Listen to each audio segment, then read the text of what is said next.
Hello everyone, আসসালামু আলাইকুম। Hour simple life স্টাইলে আমি পিঙ্কি সবাইকে স্বাগত জানাচ্ছি আর একটু নতুন ভিডিও দেখার জন্য।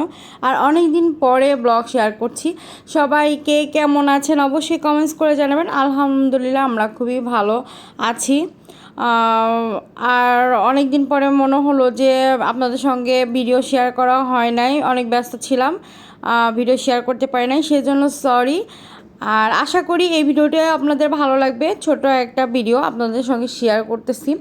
আর সন্ধ্যা থেকেই আমার ভিডিও স্টার্ট হয়, কারণ সারাদিন যেহেতু বাসায় থাকি না, সন্ধ্যায় বাসায় আসি সেজন্য। আর ছোটো বোন এই যে এসেই দেখি যে আমার আসতে দেরি হয়েছে, সন্ধ্যায় নাস্তা নিয়ে আসছে, মিট বক্স আর শর্মা নিয়ে আসছে, কেক দিয়ে সন্ধ্যা নাস্তা করবে।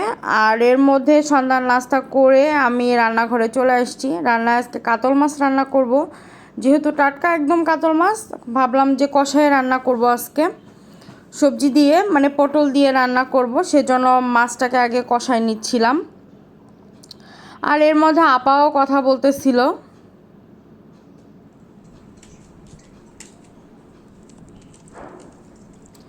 আপনারা আগের ভিডিওতে দেখছেন সুমাইয়া নামে একজন ছিল, ও একটু আচার খেতে ইচ্ছে করছে, এর জন্য আজকে অনেকদিন পরে আচারগুলো সব বের করলাম। গত বছরের আচারগুলো দেওয়া হয়েছিল।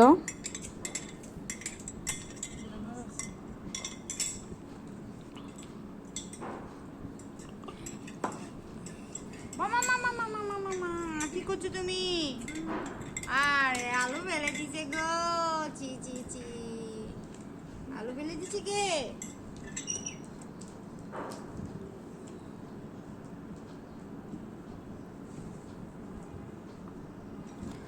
আচার ওর নাকি অনেক খেতে ইচ্ছে করছিল। ওর বিয়ে হয়ে গেছে, চলে গেছে আমাদের বাসা থেকে, এখন তো আর ভিডিওতে দেখতে পান না ওদের।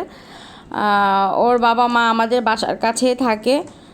ওর ছোটো বোন আপার কাছে খবর দিছে যে আমার হাতের আচার খাবে, তো ওর জন্যই কিছু আচার দিয়ে দিচ্ছিলাম, যে ওর বাবা মা যখন গ্রামে যাবে তখন ওকে দিয়ে দিবে, সেজন্য আপার কাছে দিয়ে দিব রাত্রে। আপা বলতেছে যে তাহলে আচারগুলো সব বের করে আপনি দেখে দেন, তো ওর জন্যই আচার উঠাচ্ছিলাম। আর আচার দেখলে তো এমনিতেই মনে করেন টক দেখলেই মুখে লাল চলে আসে। অলরেডি টপ টপ করে পানি পড়তেছিল আমাদের দুই বোনের, তো দুই বোন ভাবলাম যে এই আচার ওকে দেওয়ার পরে আমরা দুজন একটু আচার খাবো। আর এই যে কাঁচের ডিব্বাতে এটা রেখে দিছি, এটা বাটিতে আর একটা কাঁচের ডিব্বাই ছিল অল্প একটু, সেটাই হচ্ছে ঢাললাম। আর কাঁচের ডিব্বাগুলো আছে।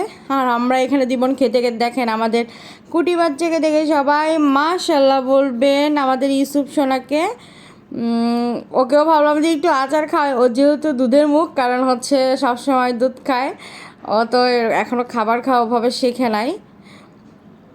ওরে আমি আবার দুষ্টুমি করে একটু আচার মুখে দিচ্ছিলাম, ও খুব মজা পাচ্ছিল, কারণ যেহেতু মুখ ওদের মনে হয় স্যাঁতস্যাঁতে হয়ে থাকে, খাবারটা টেস্ট পায় না, কারণ সব সময়ই দুধ খায়।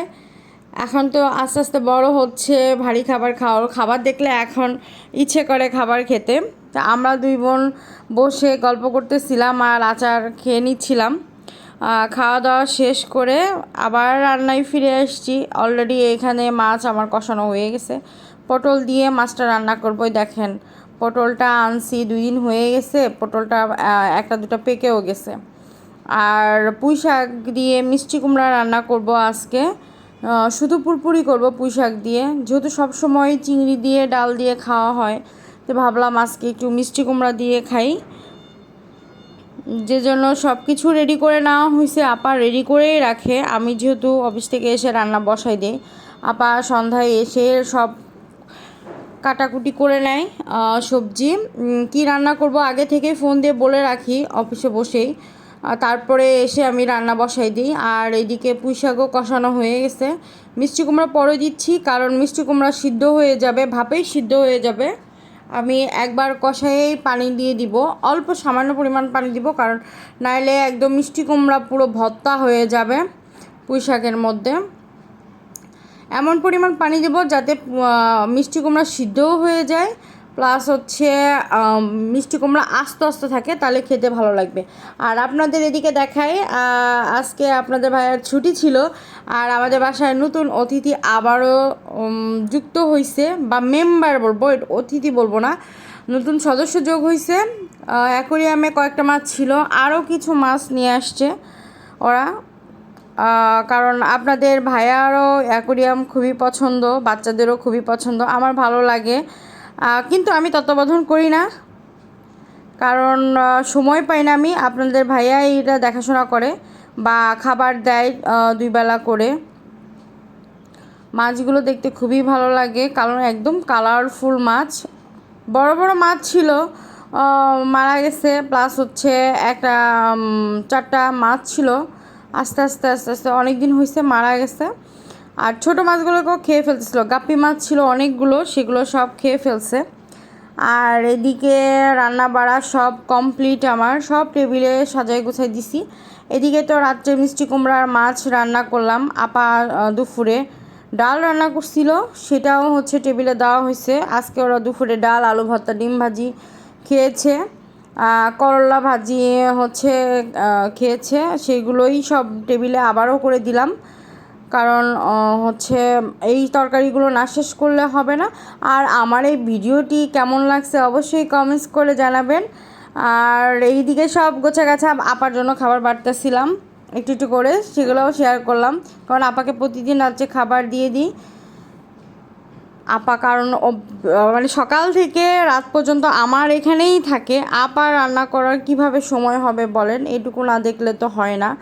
আর অলরেডি 11:30 বেজে গেছে, এর মধ্যে আমার রান্না একদম কমপ্লিট। সবাই আসবে, খাবে, ঘুমাবে। আর এই তো ভিডিওটি কেমন লাগছে অবশ্যই কমেন্টস করে জানাবেন। সবাই ভালো থাকবেন, সুস্থ থাকবেন, আমাদের জন্য ভালোবাসা দিবেন। Tata, bye bye, good night.